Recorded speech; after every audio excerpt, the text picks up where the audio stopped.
So here's the first question that I mentioned before. How did you come up with the idea of making the sham acupuncture?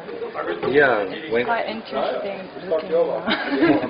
when I was a student at the university, I wanted to do an acupuncture trial, and I thought about how can I do good control, or how can I do a placebo acupuncture. And I knew there are some studies they used just like cocktail sticks to mimic or to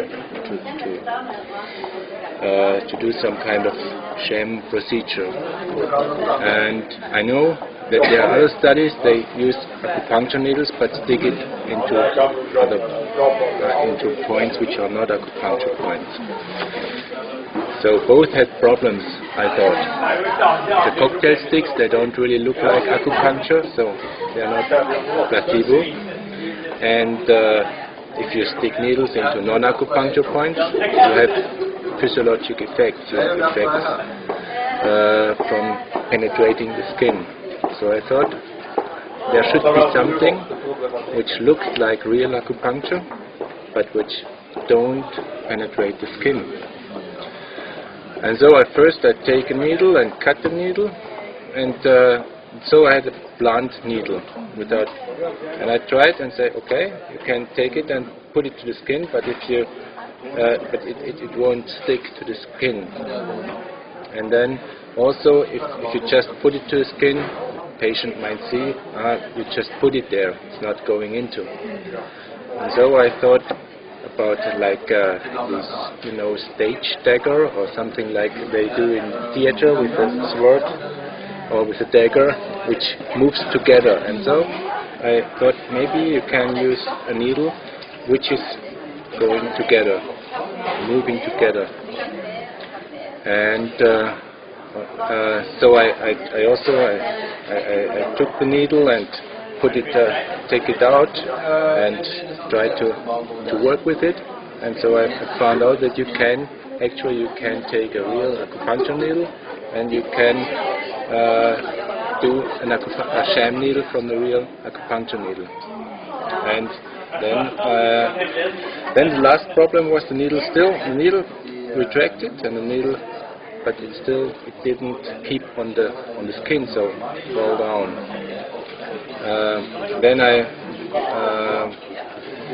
did some device like a small ring. You can put it on the skin. You can cover with a band-aid or with a plaster, and then you can put the needle in. So the needle sticks on the skin. Now if I want to do an acupuncture trial, I can take a real needle, put it into this band-aid, and do real acupuncture, or in the other group I can do this band-aid and take a sham needle, go through into the ring, and it retracts and it looks like real acupuncture but don't penetrate the skin. So that was the brief history of the placebo needle. Okay, thank you. Yeah. Thanks. Very creative that you thought about the bag, the theatric daggers, yeah. Then here's another question. People are talking about the limitation of the sham acupuncture still, and there are lots of, quite a few more sham acupunctures that are developed as well.